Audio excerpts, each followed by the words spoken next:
Connection جو ہے جڑا ہوا رہتا ہے. باپ کے آنکھ سے اگر آنسو نکلے تو تمام لوگوں جو ہے رونا پیٹنا شروع کر دیں گے.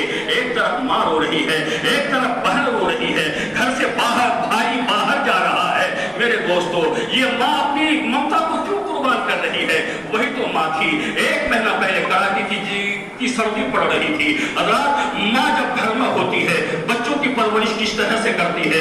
بچہ لیٹا ہوا ہے, ماں رات کو اٹھتی ہے, بچے کا دیکھ بھال کر رہی ہے. کہیں میرے بچے کا ہاتھ تو نہیں کھلا ہوا ہے, کہیں بچے کا پیر تو نہیں کھلا ہوا ہے, کہیں سر تو نہیں کھلا ہوا ہے. کیوں میرے دوستو؟ ماں یہی کہتی ہے بچے کا اگر سر کھلا ہوا ہو بچے کو سردی لگ جائے گی, پیر کھلا ہوا ہو بچے کو جانا لگ جائے گا, ہاتھ کھلا ہوا ہو بچے کو ٹھنڈ لگ جائے گی. لیکن میرے دوستو, یہی وہ طالب علم ہے جب اپنے وطن سے بے وطن ہو کر آپ کے دارالعلوم مصطفیٰ میں پہنچتا ہے. میرے دوستو, یہ رسول اللہ کے گھر میں پہنچتا ہے. دیکھو میرے دوستو, کیا اس گھر میں کبھی آپ نے بچوں کے سونے کو دیکھا ہے؟